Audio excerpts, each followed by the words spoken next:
하나님의 말씀 창세기 22장 9절부터 12절 말씀까지 제가 봉독을 해드리겠습니다. 하나님의 말씀 창세기 22장 9절부터 12절 말씀까지 봉독을 해드리겠습니다.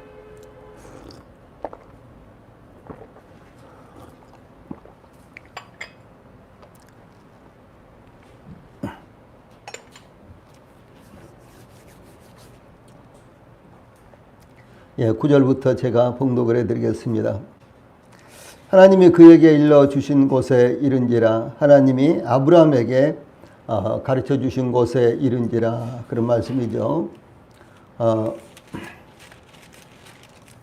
이에 아브라함이 그곳에 제단을 쌓고 나무를 벌려놓고 그의 아들 이삭을 결박하여 제단 나무 위에 놓고 손을 내밀어 칼을 잡고 그 아들을 잡으려 하니 여호와의 사자가 하늘에서부터 그를 불러 이르시되 아브라함아 아브라함아 하시는지라. 아브라함이 이르되 내가 여기 있나이다 하매 사자가 이르시되 그 아이에게 내 손을 대지 말라.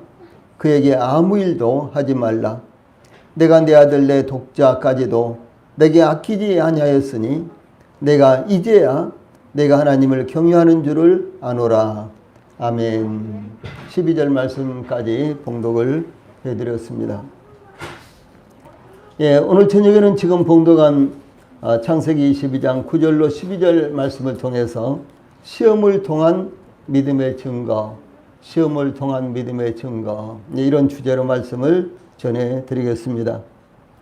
아브라함은 하나님께서 지시하신 대로 3일길의 여정으로 모리아산에 도착하여 이 사환들은 산 아래 머물게 하고 자신은 불과 칼을 손에 들고 이삭에게는 번제에 쓸 나무를 지우고 모리아산 하나님께서 지시하신 곳을 향하여 올라가고 있었습니다. 예, 그때 이삭이 아버지 아브라함을 볼 때 평소에 번제를 드리던 아버지의 이런 모습과는 특별히 다른 것이 있었는데 그것은 번제물인 어린 양이 없었던 것입니다. 예, 이삭은 궁금증을 참지 못하여 아버지 아브라함에게 7절 말씀을 보면은 내 아버지여 불과 나무는 있거니와 번제할 어린 양은 어디 있나이까 이렇게 물었죠. 예, 그때 아브라함은 8절 말씀을 통해서 이삭에게 아들아 번제할 어린 양은 하나님이 자기를 위하여 친히 준비하시리라 이렇게 대답을 했습니다. 이삭은 아버지 아브라함의 대답하신 말씀이 이해되는 것은 아니었지만 더 이상 묻지 않고 아버지 아브라함과 함께 모리아산을 올라갔습니다. 이제 본문은 아브라함이 이삭에게 대답한 대로 하나님께서 번제할 어린 양을 어떻게 친히 준비하시는지 증가하고 있습니다.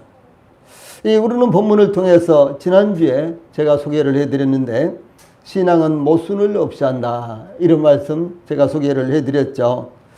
이 에릭 사우라는 이와 같은 이제 믿음의 사람이 쓴 이 세계 구속의 여명이라는 곳에서 이와 같은 말씀이 나옵니다. 신앙은 모순을 없이 한다.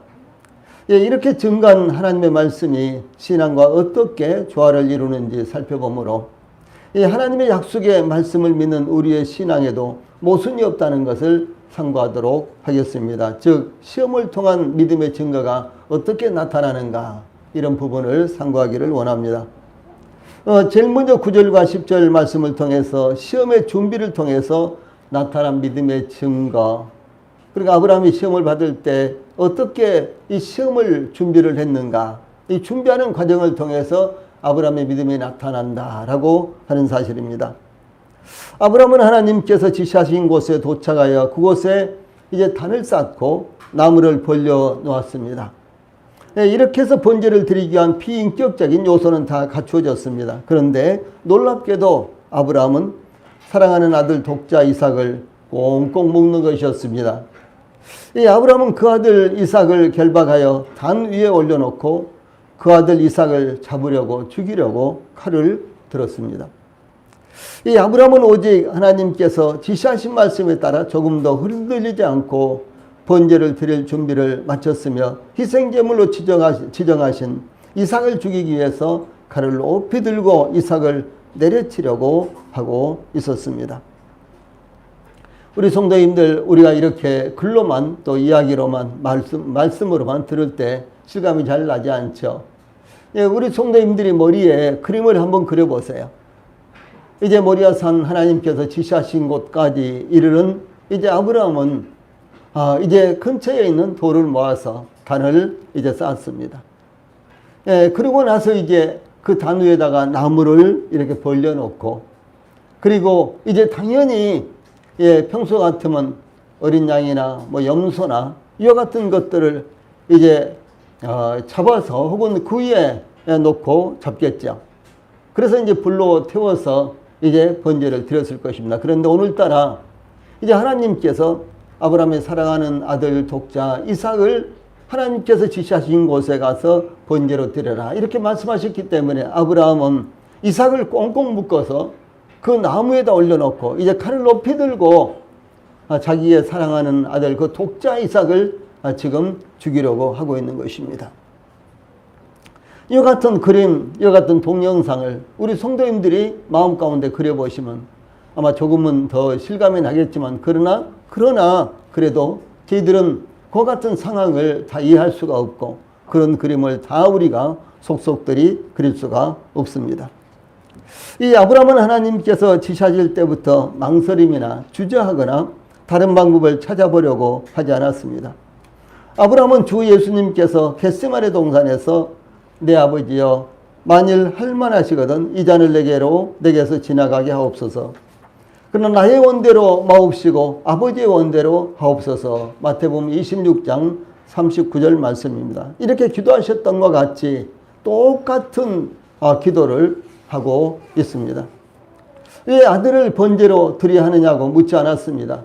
이삭을 통해서 이루시겠다고 약속하신 말씀이 어떻게 이루어질지도 묻지 않았습니다. 오직 아브라함은 하나님께서 지시하신 것을 실행하기 위해 한 걸음 한 걸음씩 조금도 흔들림 없이 나가고 있었습니다. 이 조금도 흔들림 없이 하나씩 이제 진행시키고 있었던 것입니다. 이삭 또한 비로소 그의 궁금증이 사라졌습니다. 번제할 어린 양은 어디 있습니까? 이렇게 물었던 이삭의 궁금증이 드디어 사라졌습니다. 아버지 아브라함이 번제단을 쌓고 나무를 벌려놓을 때까지도 무엇으로 번제를 드리게 될지 이삭은 알지 못했는데 예, 자신을 묵자 자신이 바로 하나님께 드릴 번제물이라는 것을 이삭은 비로소 깨닫게 된 것이었습니다. 그러나 이삭은 아버지 아브라함이 칼을 들고 자신을 잡으려고 할 때도 반항하거나 소리치지 않고 묵묵히 아버지 아브라함이 하는 대로 순종을 했습니다. 발버둥 치거나 격렬하게 반응하지 않았습니다. 이와 같은 이삭의 아버지 아브라함에 대한 순종은 아버지 아브라함에 대한 신뢰에 근거한 것이었습니다. 마치 아브라함이 하나님을 신뢰하듯이 이삭은 아버지 아브라함을 신뢰하고 있는 이와 같은 모습이 여기에 나타나고 있는 것입니다. 이삭은 자기 아버지 아브라함이 자기에게 어떠한 해도 가하지 않으라는 것을 믿었던 것입니다. 아버지 아브라함이 자신을 얼마나 사랑하는지 또한 어떻게 사랑하는지 알고 있었기 때문입니다. 그는 지금까지 아버지 아브라함의 이 사랑의 경험을 계속해서 해왔기 때문에 아버지 아브라함을 의심하지 않았습니다. 또한 자신이 하나님께 드려질 번제물이라면 기꺼이 순종하여 드려지는 것이 합당하다고 이삭은 여겼다라고 하는 사실입니다. 아브라함과 이삭은 능동적 또는 수동적으로 서로를 절대적으로 의지하며 신뢰하며 하나님께 가장 귀한 것을 바치려고 했으며 이삭이 순순히 묶인 것은 하나님께 대한 최상의 믿음의 행위요 자기 부친 아브라함에 대한 완전한 신뢰의 행위였다라고 하는 것입니다. 주 예수님께서 요한복음 12장 27절에 지금 내 마음이 민망하니 무슨 말을 하랴 아버지여 나를 구원하여 이 때를 면하게 하여 주옵소서. 그러나 내가 이 일을 위하여 이때에 왔나이다 이렇게 말씀하셨고요. 또 요한복음 12장 23절에서는 인자의 영광을 얻을 때가 왔도다 라고 증거했습니다. 또한 요한복음 17장 4절에서는 아버지께서 내게 하라고 주신 일을 내가 이루어 아버지를 이 세상에서 영화롭게 하였사오니 라고 이렇게 고백했습니다. 이와 같이 주 예수님께서는 하나님의 뜻을 따라 순종하는 것이 하나님의 영광이요 이 자신의 영광이라는 것을 깨닫고 계셨다라고 하는 사실입니다. 이것이 바로 이삭의 모습이다라고 하는 것입니다. 예, 이삭의 모습이 사실은 주 예수님의 이와 같은 모습이다라고 하는 것입니다.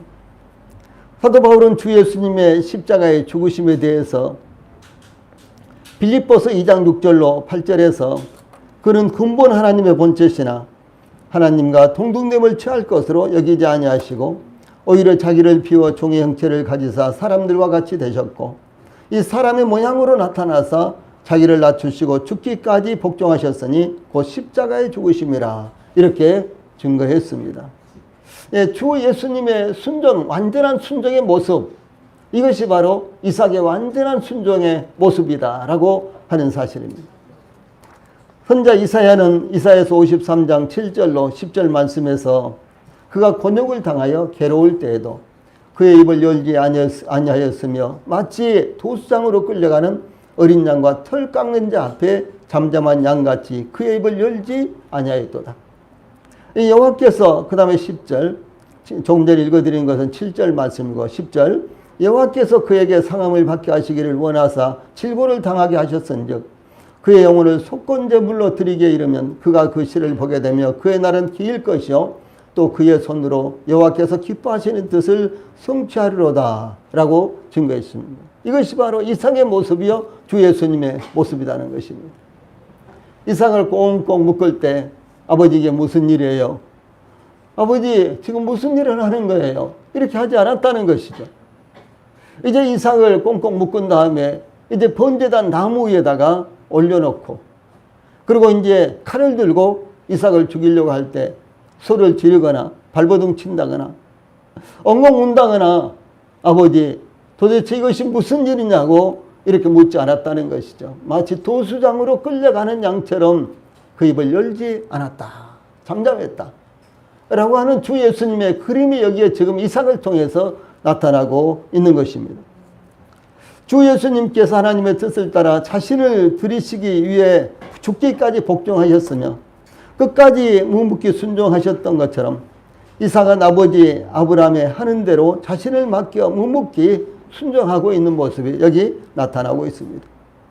그러므로 이삭의 순종은 주 예수님께서 이 하나님 아버지께 대한 순종과 속죄 사역을 예표하는 것이고 그것을 바로 하나님께서 오늘날 저희들에게 요구하신다라고 하는 사실을 우리 성도들이 절대로 놓치시면 안 되는 것입니다. 아, 그런 일이 있었구나. 여기서 끝내는 것이 아니라 하나님께서 저희들에게도 동일하게 이와 같은 순종을 요구하신다. 이것이 바로 하나님의 영광을 저희들이 드러내는 것이다 라는 사실을 우리 성도들이 잊지 않기를 바랍니다. 아브라함이 칼을 들고 그 아들 이삭을 잡으려고 하는 순간까지도 하나님의 말씀에 대한 아브라함의 순종은 조금 더 흔들리지 않았습니다. 내가 지금 뭐 하고 있지? 아니 이삭을 내가 지금 번제로 드린다고? 어떻게 하나님이 그렇게 할 수가 있어? 그럼 하나님이 뒤틀리지 않아? 앞뒤가 맞지 않아? 하나님이 약속하신 것은 그럼 어떻게 되겠어? 이런 거 없었어요. 예, 아브라함은 하나님께서 말씀하시면요 그 말씀대로 그냥 순종했습니다. 예, 그 다음은 하나님께서 말씀하셨기 때문에 그 다음은 하나님께서 책임을 지실 일이에요. 그 다음은 하나님께서 하실 일이지 이것은 아브라함이 책임질 일이 아니었습니다. 그래서 아브라함은 하나님께서 말씀하신 대로 그때 절대적으로 순종을 했다라고 하는 것입니다. 바로 그 순간까지 아버지 아브라함에 대한 이삭의 순종과 믿음은 변하지 않았고 이삭은 아버지 아브라함이 칼을 들고 자신을 내리치려고 하는 순간에도 반항하거나 소리치지 않았고 아브라함과 이삭은 마치 이와 같이요 하나가 된 것처럼 끝까지 순종하며 오직 하나님의 뜻에 자신들을 내어주었습니다. 아브라함은 하나님의 말씀에 절대적으로 순종하고 이삭은 아버지 아브라함이 하는 대로 절대로 순종을 하는 이와 같은 모습이 여기에 나타나고 있다라고 하는 것이죠. 사도 바울은 제3차 전도 여행을 마치고 예루살렘으로 귀환하던 중 밀레도에서 에베소 교회 장로들에게 이렇게 증거합니다. 사도행전 20장 22절로 24절에 보라 이제 나는 성령에 매여 예루살렘으로 가는데 거기서 무슨 일을 당할는지 알지 못하노라. 오직 성령이 각 성에서 내게 증언하여 결박과 환난이 나를 기다린다. 예루살렘에서 나를 기다린다 하시나 내가 달려갈 길과 주 예수께 받은 사명 곧 하나님의 은혜의 복음을 증거하는 일을 마치려 하면은 나의 생명조차 조금 더 귀한 것으로 여기지 아니하노라. 이렇게 증거했습니다. 예, 하나님의 뜻을 이루기에 어떤 고난과 죽음의 위협 앞에서도 물러서지 않았다고 하는 사실입니다. 주 예수님만이 자신의 생명의 주인이시오 그 부르심을 따라 살고 죽는 것이 하나님의 영광이며 자신의 영광이다라고 사도 바울은 믿었기 때문입니다. 이와 같이 우리들도 오직 하나님의 말씀에 순종하며 그 뜻을 따라서 살아가는 것이 하나님의 영광일 뿐만 아니라 곧 우리의 영광이라는 것을 우리 성도들이 잊지 않기를 바랍니다. 두 번째로 11절로 이 12절 말씀에는 하나님께서 인정하시는 믿음의 증거가 나타납니다. 제일 첫 번째로는요, 9절 10절에서는 준비하는 과정을 통해서 이제 믿음의 모습이 나타나고요. 두 번째로는 하나님께서 인정하시는 믿음의 증거가 나타납니다. 11절과 12절 말씀입니다. 아브라함이 그의 아들 이삭을 묶어 번제단 위에 올려놓고 칼을 들어 잡으려고 하는 순간 11절에 보면 여호와의 사자가 하늘에서부터 그를 불러 가라사대 아브라함아 아브라함아 하시는지라 이렇게 증거하고 있습니다. 이 여호와의 사자는 성경에 여러 번 나타나고 특별히 창세기에 많이 나타납니다. 이미 하갈에게 나타났고 창세기 16장 7절로 11절 또 21장 17절 이 사자는 하나님이요 후에 성육신하신 바로 그 하나님이십니다. 이 본문에서는 12절 후반부에 내가 내 아들 내 독자까지도 내게 아끼지 아니하였으니 내가 이제야 내가 하나님을 경외하는 줄을 아노라 이렇게 말씀하시므로 이 사자가요 하나님이시면서도 또한 스스로 그 제한을 낮추시는 모습이 나타나고 있습니다. 예, 하나님이 자신을요 하나님이신데 하나님의 사자로 이렇게 소개한 것은 하나님께서 얼마나 자신을 낮추시고 계신지 이것을 볼 수가 있다라고 하는 사실이에요. 아브라함이 칼을 들어 이삭을 잡으려고 하는 순간 하나님께서 아브라함아 아브라함아 이렇게 긴급하게 아브라함을 부르시자 아브라함은 즉시 내가 여기 있나이다 11절에 이렇게 대답을 했습니다. 여기 나타난 모습을 보면 아브라함은 마치 기계처럼 전혀 어떤 상황과 감정에 흔들리지 않고 묵묵히 번제를 준비하고 있는 것으로 나타나고 있습니다. 예, 그런데 번제를 받으셔야 될 하나님께서 합당하게 좌정하셔서 번제를 받으시기보다는 긴급하게 일어서고 있는 모습으로 나타나고 있다라고 하는 것이죠. 예, 하나님 앞에 제사를 드릴 때 예배를 드리면 하나님께서 어떻게 하셔야 되겠어요? 좌정하셔서 예, 기쁨으로 그 예배를 받으셔야 되죠. 그런데 하나님께서 그런 모습으로 예배를 받으시기보다는 오히려 그냥 일어서셔서 어쩔 줄 몰라 하는 이와 같은 모습이 여기에 전개가 되고 있다는 것이죠. 예를 들어서 스데반이 돌에 맞아 순교당할 때 스데반이 사도행전 7장 56절에 보라 하늘이 열리고 인자가 하나님 우편에 서신 것을 보노라 이렇게 외친 것처럼 묵묵히 순교를 받아들이고 있는 스데반에 비해 주 예수님께서 좌정하셔서 스데반의 순교의 제물을 받으시지 못하시고 서 계신 모습과 같은 현상으로 나타나고 있다라고 하는 것이죠. 하나님께서는 아브라함에게 그의 사랑하는 독자 이삭을 하나님께서 지시하시는 산에서 하나님께 번제로 바치라고 말씀하시기 이전부터 예, 아브라함이 절대적으로 순종할 것을 알고 계셨습니다. 아브라함이 하나님의 지시를 받은 다음 날 이른 아침에 모든 준비를 갖추고 브엘세바를 떠날 때 이미 아브라함이 온전히 순종할 것을 하나님은 알고 계셨습니다.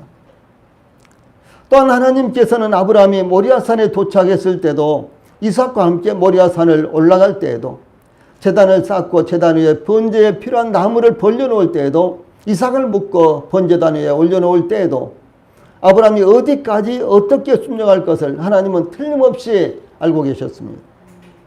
그러나 하나님께서는 아브라함이 끝까지 순종하는 그 순간까지 끝까지 순종하는 그 순간까지 지켜보고 계셨다라고 하는 사실입니다. 비록 아브라함이 번제를 드리기 위해서 아직은 이삭을 죽이지는 않았지만 이미 죽였고 죽은 후에 살아난 것으로 여기기까지 하셨습니다. 아직 거기까지 행동이 이루어지지 않았지만 결과가 이루어져 나타난 것으로 보셨습니다. 이것이 기독교의 소위 패러독스라고 하는 이 역설입니다. 예, 이런 모습이 성경에서는 자주 나타납니다. 마태복음 10장 39절, 16장 25절, 요한복음 12장 15절 등등의 이와 같은 모습들이 나타나고 있습니다. 이와 같이 하나님께서 때로는 결국은 하나님의 손길로 말미암아 이루어질 것을 아시면서도 우리가 순종하는지 끝까지 지켜보시기도 한다라고 하는 사실입니다. 우리가 어떻게 할지 하나님이 다 아세요. 그러면서도 저희들에게 어떻게 하라라고 이렇게 지시하시고, 그리고 우리가 결국은 어떻게 할 것을 하나님이 알고 계신데도 불구하고 우리가 그렇게 하도록 하나님이 끝까지 지켜보시고 계신다라고 하는 사실이죠. 그러므로 하나님의 뜻에 끝까지 순종하는 우리가 되어야만 되는 것입니다. 왜? 하나님께서 그것을 보시고 영광으로 삼으시기 때문에 그런 것입니다. 여기 하나님께서 아브라함아 이렇게 반복하여 다급하게 아브라함을 부르신 것은 그 긴박성을 나타내신 것입니다.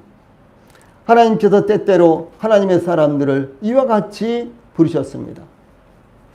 창세기 46장 2절에 보면은 야곱아 하나님께서 이렇게 부르세요. 창세기 46장 2절에요. 또 출애굽기 3장 4절에는 모세야 이렇게 부르십니다. 그리고 사무엘상 3장 10절에서는 사무엘아 이렇게 부르시고요. 누가복음 22장 31절에서는 시몬아 이렇게 부르십니다. 또 사도행전 9장 4절에서는 사울아 사도 바울을 부르실 때 이렇게 부르십니다. 하나님께서 이와 같이 하나님의 사람들을 긴급하게 부르시듯이 지금도 우리 교회를, 우리 성도들을 긴급하게 부르시고 계시는 이와 같은 모습을 저희들이 알아야 되는 것입니다. 하나님은 지금 우리 성도들을 이와 같이 긴급하게 부르십니다. 우리 성도들을 그렇게 부르시고 계세요. 이렇게 긴급하게 부르시는 하나님의 그 부르심, 하나님의 음성을 우리 성도들이 마음 가운데서요, 들으시기 바랍니다.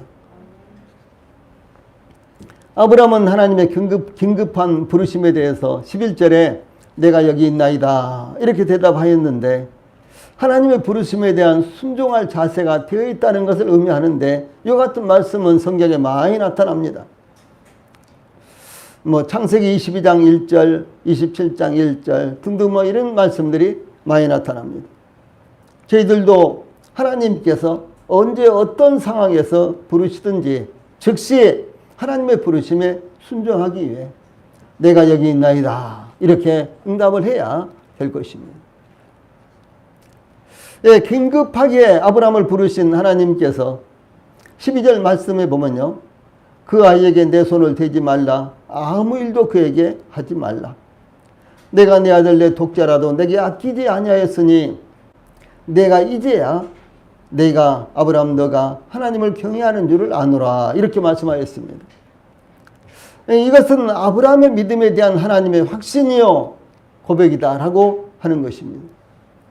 아브라함은 하나님의 말씀과 자신의 의견 사이에 아무것도 두지를 않았습니다. 즉 하나님의 말씀과 자신의 생각 사이에는 아무것도 가로막힌 것이 없었습니다. 아브라함에게 있어서 최고의 보물은 오직 하나님뿐이었고요. 그리고 하나님의 말씀에 순종하는 것밖에 없었습니다. 이 아브라함의 관심사는 그의 사랑하는 독자 이삭보다도 오직 하나님의 말씀이었습니다. 오직 아브라함에게 있어서 하나님의 말씀은 절대적인 순종, 온전한 굴복만이 있었다라고 하는 사실입니다. 저희들의 관심도 그래야 되는 거예요. 저희들의 관심은 하나님이나 우리 주님 예수님보다도 저희들의 소유물, 저희들이 생각하는 것, 또 저희들이 꿈꾸고 있는 것, 예, 그것 때문에 사실은 하나님이 존재하는 것처럼 저희들이 생각이 그렇게 되어 있어요. 이건 아니라는 것이죠. 예. 아브라함은 사랑하는 아들, 예, 독자 이삭. 예, 독자. 사랑하는 아들. 예, 얼마나 귀한 것입니까? 100세에 낳은 아들이에요. 그리고 지금 한 10여 년 동안 이렇게 잘 길렀습니다.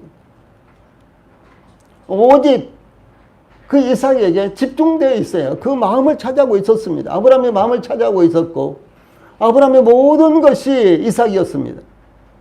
그러나 아브라함은요, 오직 하나님이셨어요. 하나님 말씀이었습니다. 그리고 그렇게 사랑하는 아들 독자 이삭이라고 할지라도 그것은 2차, 3차였다는 것이죠. 예, 우리는요, 어떤 현상인고는, 예, 우리가 중심이 되어 있고, 우리가 가지고 있는 것이 중심이 되고, 그 다음에 그것 때문에 하나님이 계신 것처럼, 우리는 그렇게 앞뒤가 맞지 않는 믿음을 가지고 있는 것입니다. 그게 아닙니다. 절대로 그게 아닙니다. 믿음의 사람들은요, 그것이 아니었어요. 내가 가지고 있는 것, 내가 꿈꾸는 것, 내가 생각하는 것, 그것 때문에 하나님이 계신 것이 아니라, 하나님이 계시기 때문에 그것이 부차적으로 2차, 3차적으로 존재할 수 있는 거예요. 예. 참 중요한 것입니다. 그래서 항상 저희들의 믿음 가운데요, 믿음 가운데 하나님을 먼저 놓으셔야 되는 거예요. 예. 그 다음 하나님을 먼저 놓으시고, 그 다음에 나의 환경이라든가, 내가 꿈꾸고 있는 것이라든가, 내가 손에 들고 있는 것이라든가, 그 다음에 그것이 중요하다는 것이죠. 하나님께서 하나님의 말씀에 대해 절대적인 순종만 있을 뿐인 아브라함에게, 그 아이에게 내 손을 대지 말라, 아무 일도 그에게 하지 말라, 이렇게 말씀하셨습니다. 이와 같이 아브라함에게 이삭을 번제로 드리는 일은 더 이상 진행하지 못하게 막으시고 중단하게 하신 것은 아브라함이 하나님의 말씀에 순종하는 것이 증명되었다는 것이요, 아브라함에 대한 시험이 끝났다는 것을 의미하는 것입니다. 아브라함의 마음속에 하나님에 대한 절대적인 복종의 자세가 있었던 것이 그의 행위로 증명되었기 때문에 하나님은 이 시험을요, 더 진행시킬 필요가 없으셨어요. 네. 하나님은 아브라함에게 내 아들 이삭에게 손을 대지 말라, 아무 일도 하지 말라, 이렇게 긴급하게요 명령하신 이유를, 내가 내 아들 내 독자라도 내게 아끼지 아니하였으니 내가 이제야 내가 하나님을 경외하는 줄을 아노라, 이렇게 말씀하셨습니다. 즉 아브라함이 하나님의 요구에 대해 그 아들 사랑하는 독자까지도 아끼지 아니하셨기 때문이다 라고 하는 사실입니다. 그 아들은 아브라함이 100세에 그의 아내 사라는 90세에 낳은 기적의 아들이었고요, 하나님께서 주신 선물이었습니다. 뿐만 아니라 오직 유일하게 하나님께서 정해주신 아브라함의 후사, 상속자가 될 아들이었습니다. 그러나 그와 같은 아들일지라도 하나님께서 요구하실 때 아브라함은 아끼지 않고 하나님께 드릴 수 있었다라고 하는 것입니다. 그러므로 아브라함은 하나님께서 인정하시듯이 가장 귀한 것을 하나님께 드림으로 그의 믿음을 증거를 했습니다. 세 번째로는 행함으로 나타난 믿음의 증거입니다. 12절 말씀을 통해서 세 번째 행함으로 나타난 믿음의 증거가 나오고 있습니다. 이와 같은 아브라함의 자세로 말미암아 하나님께서는 내가 이제야 내가 하나님을 경외하는 줄을 아노라, 이렇게 말씀하셨습니다.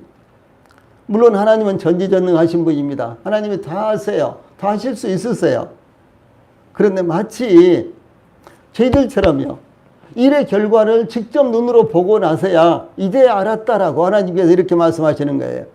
이거 무슨 말씀입니까? 이것은 마치 저희 인간들이 이해하는 것처럼 우리 인간들이 이해하도록요, 우리 인간들이 이해하도록 하나님께서 자신을 아주 낮추셔서 이렇게 말씀하신 것입니다.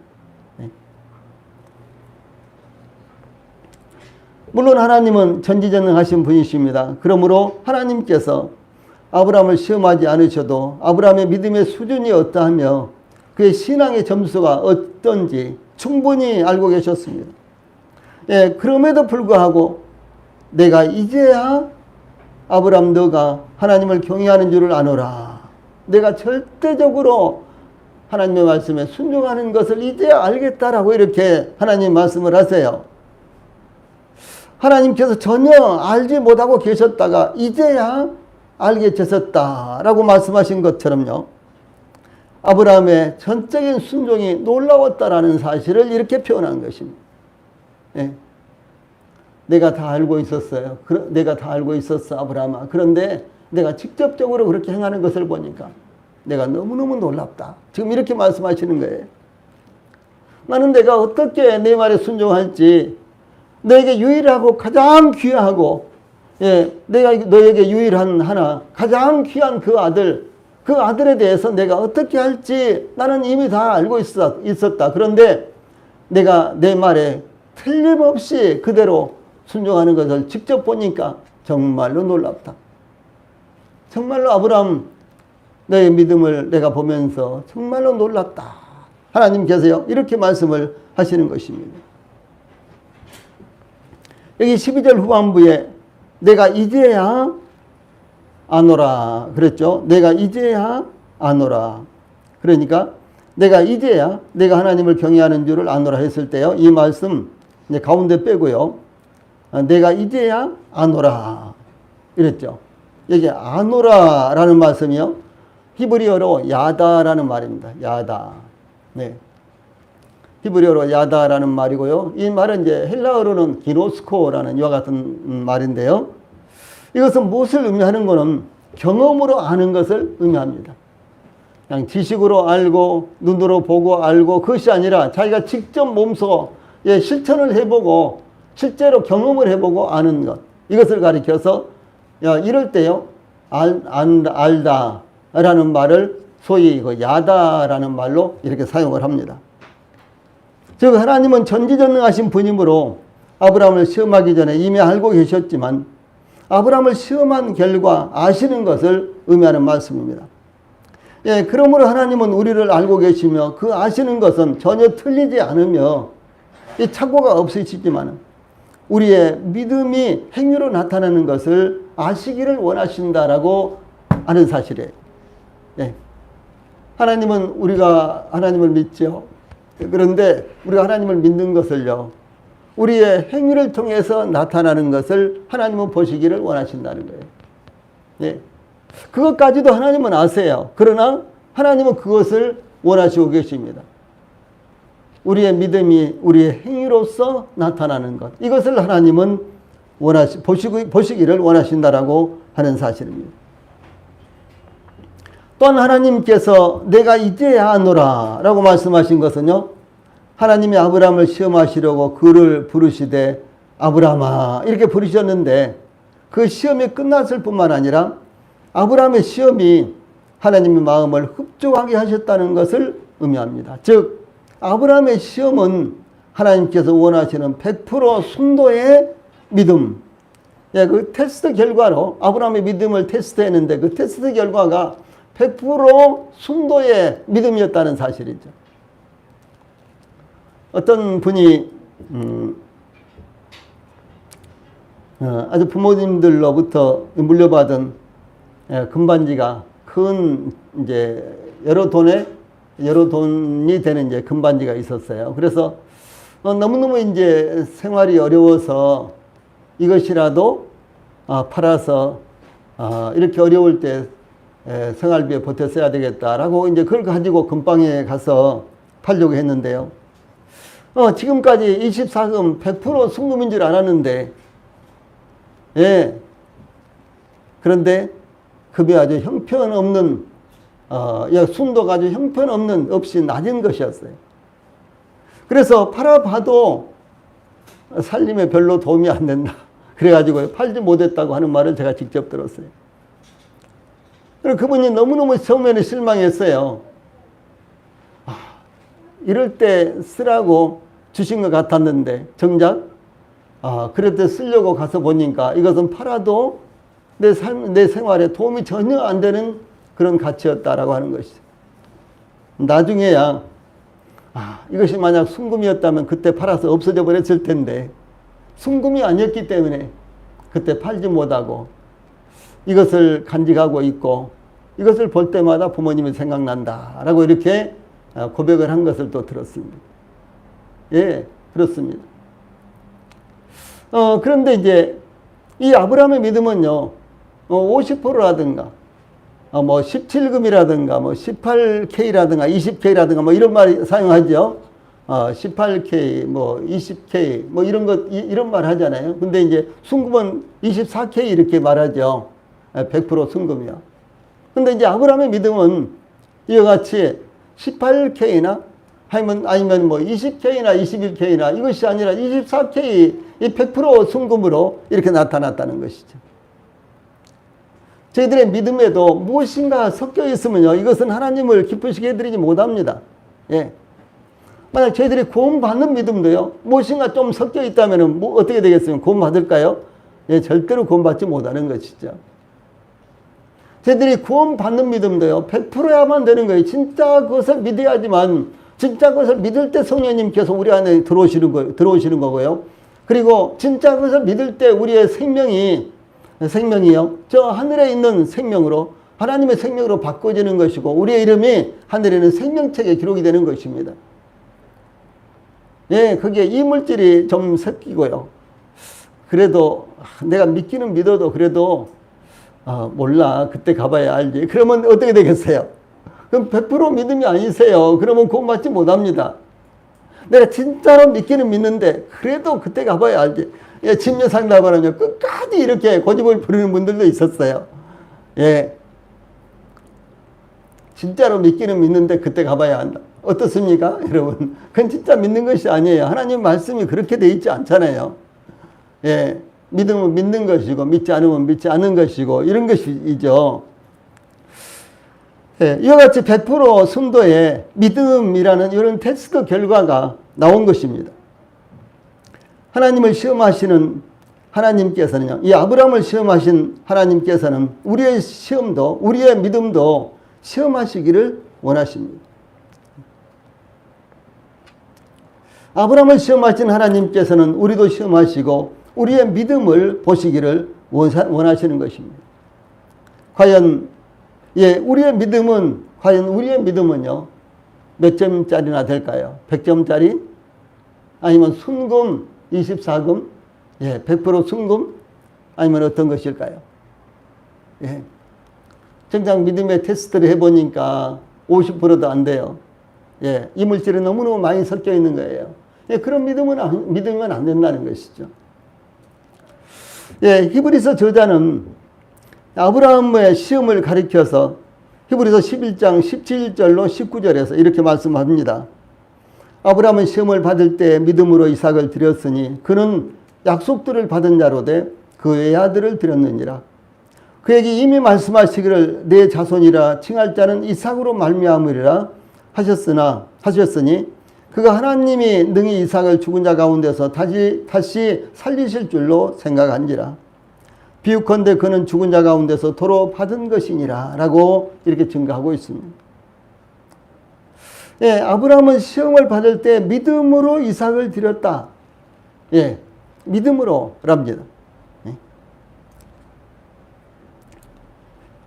그래서 아브라함은 이 하나님의 시험을 믿음으로 통과했던 것입니다. 이와 같이 아브라함이 믿음으로 이 아들 이삭을 드릴 수 있었던 것은 아브라함은 하나님의 지시에 따라 비록 이삭을 드렸지만 하나님께서 능히 이삭을 죽은 자 가운데서 다시 살리실 것을 확실하게 믿었다는 것이죠. 예. 그래서 아브라함은 왜 아브라함이 이렇게 믿었을까요? 너의 후사는 이삭으로 말미암으리라. 하나님이 이렇게 약속하셨어요. 예.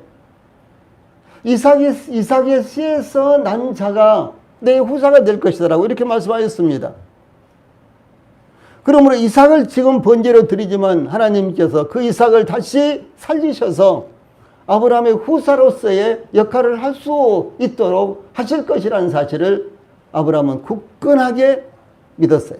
흔들리지 않았습니다. 그래서 아브라함 처음부터 그런 믿음이 있었기 때문에 한 번도 멈칫 한다거나 뒤돌아본다거나 뭐 슬퍼한다거나 이제 그것을 의심한다거나요, 하나님 앞에 이의를 제기한다거나 이런 일이 한 번도 없었다는 것이죠. 그러므로 아브라함은 이삭을 죽은 자 가운데서 도로받은 것이다. 이렇게 히브리서 저자는 증거하고 있습니다.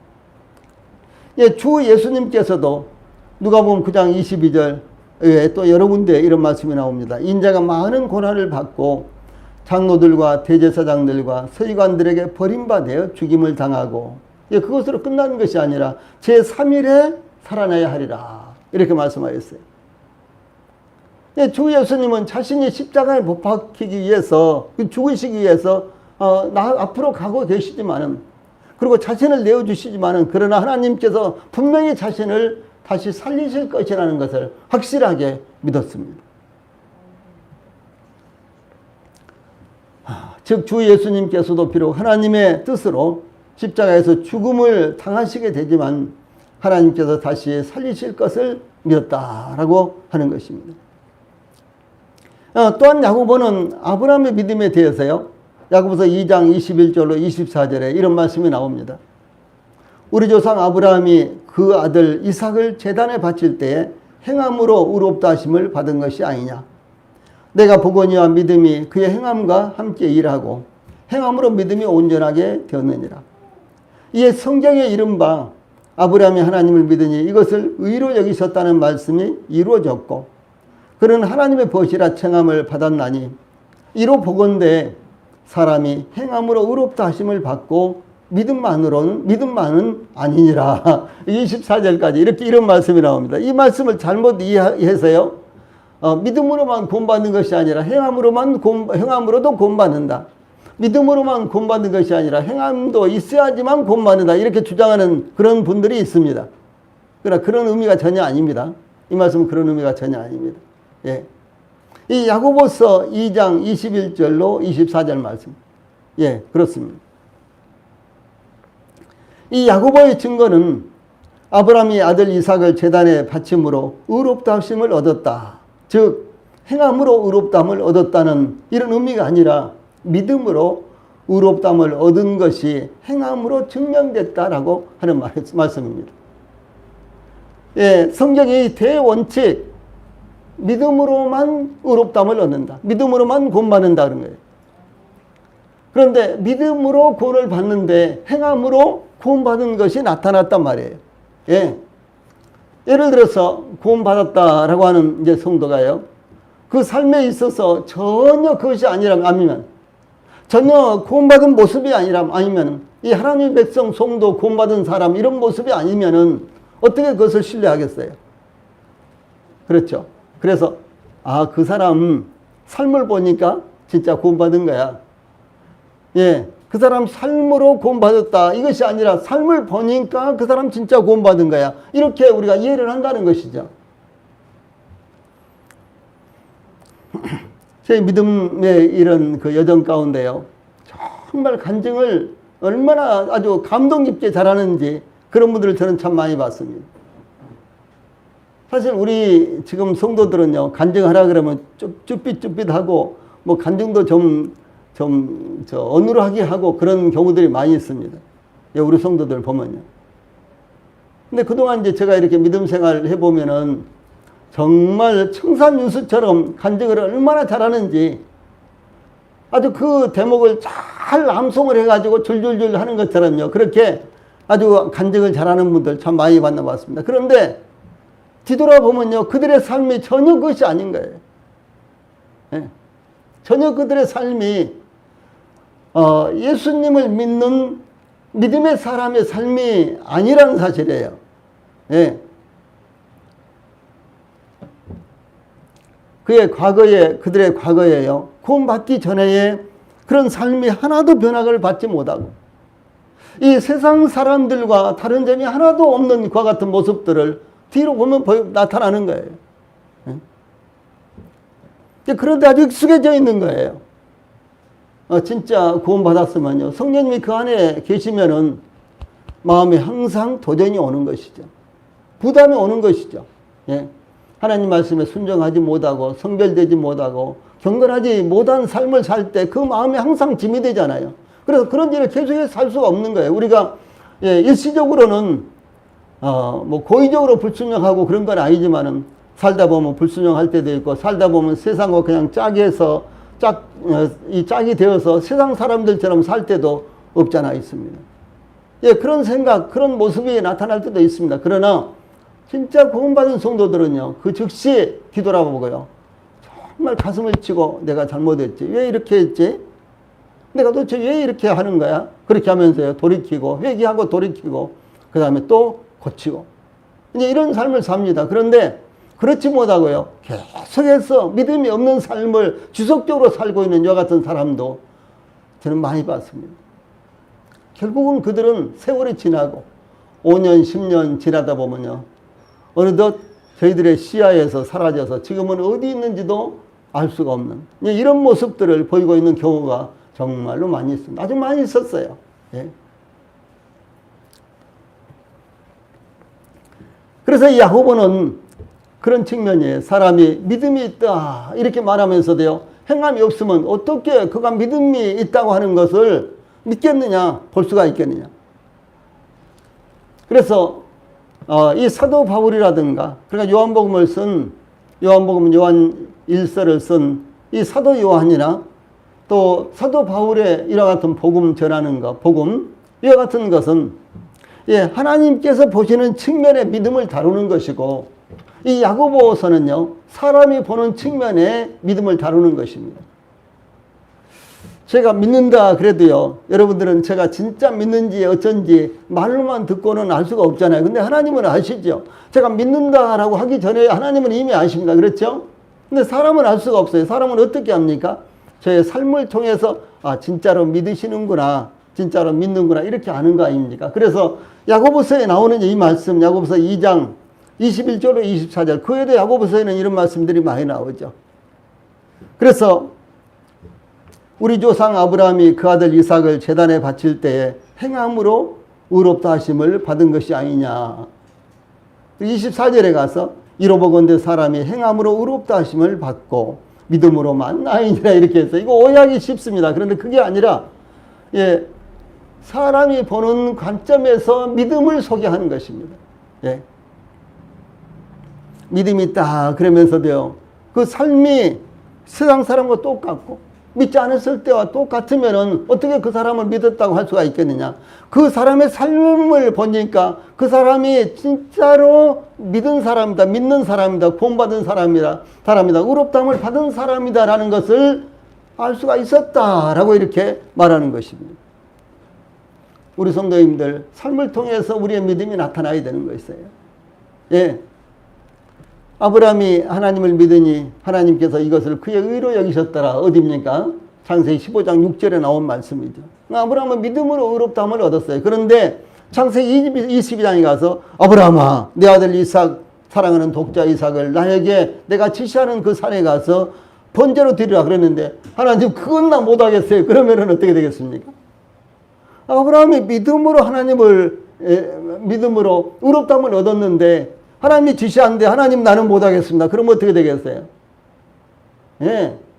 그의 삶을 통해서 그가 진짜 구원받은 것은, 진짜 구원받은 여부가요, 분명히 나타난다는 것이죠. 그런데 아브라함은 만약 불순종했다면 그의 삶을 통해서 그가 진짜 구원받은 것을, 하나님을 믿은 것이요, 나타나지 않는 것입니다. 지금 이것을 말하고 있는 것입니다. 그래서 아브라함은 이와 같이 하나님께서 지시하신 대로 예, 사랑하는 아들 독자 이삭을 드림으로 하나님을 만족하게 해드렸습니다. 이제야 내가 아노라. 예. 즉 아브라함은 행함으로 그의 믿음의 증거를 나타냈다라고 하는 것입니다. 사랑하는 우리 성도님들도 하나님께서요, 이제야 내가 알았다. 이제야 내가 알았다. 예, 하나님께서 이런 감탄의 말씀을 하실 수 있도록 우리 성도님들도 믿음을 나타내시기 바랍니다. 하나님은요, 이 하나님의 백성들이 이와 같이 믿음을 나타내기를 원하시고 계신 것입니다. 내가 이제 알았다. 내가 이제 알았어. 예, 이런 이제 대상이 우리 성도님들이 되시기를 바랍니다. 그래서 이 세대에 하나님께서 우리에게 요구하시는 것은 무엇입니까? 아브라함에게 아들 이삭은 그의 생명의 유업으로서 그 무엇과도 바꿀 수 없는 중요한 것이었습니다. 그러나 하나님께서 요구하실 때 아브라함은 단 한순간도 망설이거나 머뭇거리지 않고 하나님께 이삭을 드렸습니다. 이와 같은 아브라함의 믿음을 우리가 본받아야 되겠다. 그래서 내가 이제야 알았다 라고 하는 말씀이 아브라함에게만 아니라 저와 우리 모든 성도들에게 그대로 적용되기를 바랍니다. 기도하시겠습니다.